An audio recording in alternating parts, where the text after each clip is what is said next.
Movie के starting में हमें 3 दोस्तों को दिखाया जाता है जो कि एक स्की रिजॉर्ट में स्की करने के लिए आए हुए होते हैं, जिसमें जो और डैन बचपन से ही दोस्त होते हैं और उनके साथ डैन की गर्लफ्रेंड पार्कर भी आई हुई होती है। और ये तीनों मिलकर एक लेडी के ड्यूटी के शिफ्ट होने का वेट कर रहे होते हैं, जिसे डैन जानता था और ये चाहते थे कि उन्हें चेयर लिफ्ट की टिकट खरीदनी न पड़े और उस लेडी से बात करके सस्ते में ही काम निपटा दे। लेकिन प्रॉब्लम तो तब होती है जब शिफ्ट चेंज होने के बाद वहाँ एक आदमी की ड्यूटी लग जाती है और इनका प्लान सारा धरा धरा रह जाता है। लेकिन ये तब पर भी हार नहीं मानते हैं और डैन अपनी गर्लफ्रेंड को एक आइडिया देता है। वो पार्कर से कहता है कि वो उस आदमी के पास चली जाए और उससे कहे कि वो अपना क्रेडिट कार्ड पेट्रोल पंप पे ही भूल गई है और उसके साथ उसके 2 गर्लफ्रेंड्स भी है जिन्हें वो आज स्की कराने का वादा की और वो उसे $50 में ही 3 टिकट दे दे। हालांकि पार्कर ऐसा नहीं करना चाहती थी, लेकिन वो अपने बॉयफ्रेंड का बात मानते हुए उसके पास चली जाती है और वो उसे कैसे भी करके $100 में मना लेती है। जिसके बाद ये तीनों चेयर लिफ्ट में बैठ के ऊपर जाने लगते हैं, जहाँ हम देखते हैं कि जो पार्कर के साथ आने पर खुश नहीं होता है, लेकिन तभी अचानक से लिफ्ट रुक जाती है जिससे पार्कर काफी डर जाती है। मगर जल्दी ये लिफ्ट वापस से स्टार्ट हो जाती है, जिसके बाद ये तीनों पहाड़ पर चले जाते हैं और स्की करना स्टार्ट कर देते हैं। लेकिन पार्कर को अच्छे से स्की करना नहीं आता था, जिससे वो बार बार गिर जा रही होती है। तो डैन उसे स्की करना सिखाने लगता है, जिससे जो बिल्कुल भी अकेला रह जाता है। पर तभी वो एक क्यूट सी लड़की शैनन को देखता है और उसे पटाने के लिए उसके पास जाके उसकी हेल्प करने लगता है। पर उसका ये पैतरा यहाँ पे काम नहीं आता है, क्योंकि उसका एक्स बॉयफ्रेंड आके उसे ढकेल देता है। तो शैनन उसे यहाँ से भगा देती है और वो जो को थैंक्स बोल के यहाँ चली जाती है। जिसके बाद वो तीनों भी पूरे दिन मस्ती करके पहाड़ से नीचे आ जाते हैं, जहाँ जो डैन से कहता है कि आज उसे स्की करने में बिल्कुल भी मजा नहीं आया है, क्योंकि वो दोनों पार्कर के कारण छोटे ही पहाड़ पे रह गए। जिसके कारण जो चाहता था कि घर जाने से पहले हमें एक बार फिर से पहाड़ पे जाके स्की करना चाहिए, मगर वो पार्कर के साथ जाना नहीं चाहता था क्योंकि वो उसे पसंद नहीं करता था। पर डैन भी अपनी गर्लफ्रेंड को यहाँ पे अकेला छोड़ के नहीं जाना चाहता था, जिससे अब ये तीनों ही साथ जाने का फैसला करते हैं। लेकिन तभी उन्हें रास्ते में शैनन मिलती है और वो जो से पहले हुए इंसिडेंट के लिए सॉरी बोलती है और उससे पूछती है कि क्या तुम अगले संडे भी यहीं पे आओगे, क्योंकि आज रिजॉर्ट बंद हो जाएगा और सीधे फ्राइडे को ही खुलेगा। जिसपे जो उसकी बात मान लेता है और अब ये तीनों चेयर लिफ्ट के पास चले जाते हैं, जहाँ वो देखते हैं कि लिफ्ट ऑपरेटर आज जल्दी ही लिफ्ट को क्लोज कर रहा होता है, क्योंकि उसे तूफान आने की खबर मिली हुई होती है। जिसका मतलब अब ये था कि अब कोई भी ऊपर पहाड़ पे नहीं जा सकता है। लेकिन तब पर भी ये तीनों उससे जिद करने लगते हैं और उससे कहते हैं कि कुछ देर यही रुकने को, और लिफ्ट ऑपरेटर भी उनसे पैसा लिया होता है, जिससे वो उनकी बात मान जाता है और उन्हें ऊपर जाने के लिए छोड़ देता है। और इन तीनों के यहाँ जाते ही एक आदमी लिफ्ट ऑपरेटर के पास जाता है और वो उसे कहता है कि तुम्हें बॉस ने बुलाया है। तो पहला वाला लिफ्ट ऑपरेटर यहाँ जाने से पहले उसे बताता है कि 3 लोग ऊपर गए हैं और वो जैसे ही नीचे आ जाते हैं तुम सब कुछ बंद करके यहाँ चले जाना, और वो इतना कहते ही यहाँ चला जाता है। जिसके बाद अब हम इन तीनों को देखते हैं जो आपस में बात कर रहे होते हैं और तभी उन्हें नीचे 3 लोग दिखाई देते हैं जो बहुत ही अच्छी स्की कर रहे होते हैं। उन्हें देखते ही डैन और जो एक दूसरे से बोलने लगते हैं कि वो भी बिल्कुल ऐसे ही स्की करेंगे, और इधर अब ये तीनों जो स्की कर रहे होते हैं वो जल्दी पहाड़ से नीचे आ जाते हैं, जिन्हें देखते ही वो दूसरा वाला लिफ्ट ऑपरेटर सोचता है कि यही वो तीनों है जिनके बारे में पहला लिफ्ट ऑपरेटर बोल के गया था।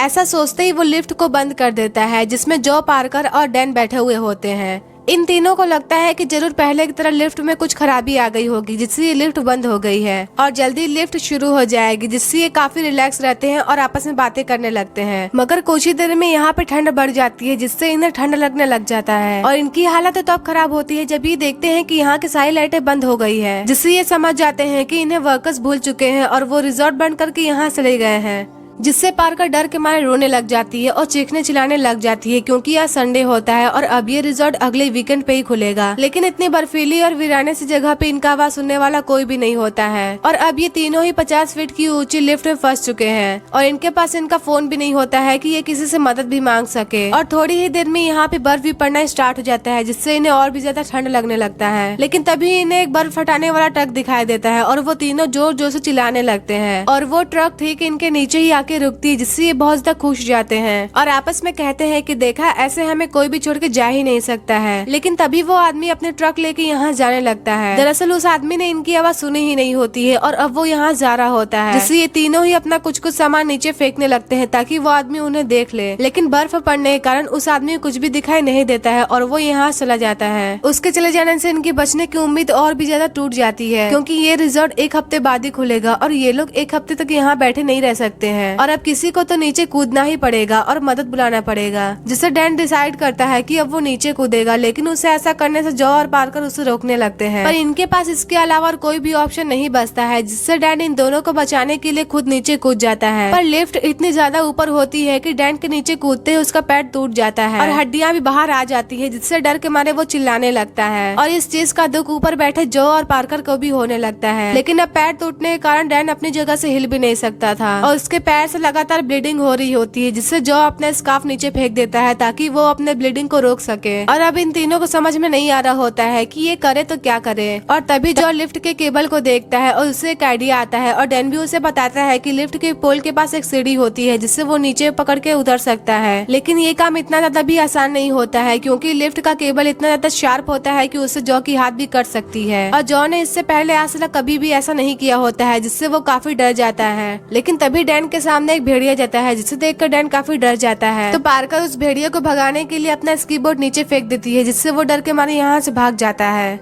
और अब जॉ भी अपने दोस्त को बचाने के लिए हिम्मत करके केबल पकड़ के जाने लगता है, लेकिन केबल इतना शार्प होता है कि उसका ग्लव्स भी कटने लगता है, जिससे वो वापस लिफ्ट में आ जाता है। मगर तभी वो नीचे देखता है कि कई सारे भेड़िए झुंड के साथ आ गए और वो डैन को घेर लिए हैं, जिससे डैन भी समझ जाता है कि अब उसका बचना मुश्किल हो गया है, जिससे वो पार्कर को ये सब देखने के लिए मना कर देता है और वो सारे भेड़िए डैन को मार के खा जाते हैं। और ऊपर बैठे जॉ और पार्कर भी रो रहे होते हैं, क्योंकि उन्होंने अपने एक दोस्त को खो दिया, लेकिन वो नीचे जाके भी अपने दोस्त को नहीं बचा सकते थे। और अब ये दोनों उदास जाते हैं। फिर थोड़ी देर बाद जब ये दोनों चुप हो जाते हैं तो पार्कर जॉ से बोलती है कि अगर तुम डैन को जंप करने से रोक देते तो आज डैन जिंदा होता। तो जॉ बोलता है कि असली वजह तो तुम हो, तुम नहीं होती तो हम दिन में ही अच्छे से स्की कर लेते और हमें रात में यहाँ पे आने की जरूरत ही नहीं पड़ती। ये सब सुनने के बाद पार्कर सिर्फ रो रही होती है, लेकिन इन दोनों को एहसास होता है कि हमें इस तरह से लड़ना नहीं चाहिए, जिससे जॉ भी पार्कर को माफ कर देता है और ये दोनों अब एक दूसरे का सहारा बन जाते हैं और ये दोनों अब कैसे भी करके सुबह तक सरवाइव कर लेते हैं। लेकिन तभी पार्कर का हाथ लिफ्ट के लोहे से चिपक गया होता है, पर वो जैसे तैसे करके अपना हाथ छुड़ा लेती है, पर उसके ऐसा करने से उसका हाथ जख्मी हो जाता है और कुछ देर बाद अब जॉ भी उठ जाता है। फिर ये दोनों सोचने लगते हैं कि यहाँ से निकला कैसे जाए। तो जॉ एक बार फिर से फैसला करता है कि वो केबल को पकड़ के लिफ्ट के पोल तक जाएगा, लेकिन वो जैसे ही केबल को पकड़ के आगे बढ़ने लगता है तो चेयर लिफ्ट के एक साइड से नट बोल्ट ढीली हो जाती है और वो एक साइड झुक जाता है, जिससे जॉ वापस भी लिफ्ट पे नहीं आ सकता था, जिससे वो धीरे धीरे करके अब आगे बढ़ने लगता है। लेकिन जॉ की ग्लव्स पहले ही कट चुकी होती है, जिससे अब उसका हाथ भी जख्मी होने लग जाता है और नीचे खड़े भेड़िए भी जॉ के गिरने का वेट कर रहे होते हैं।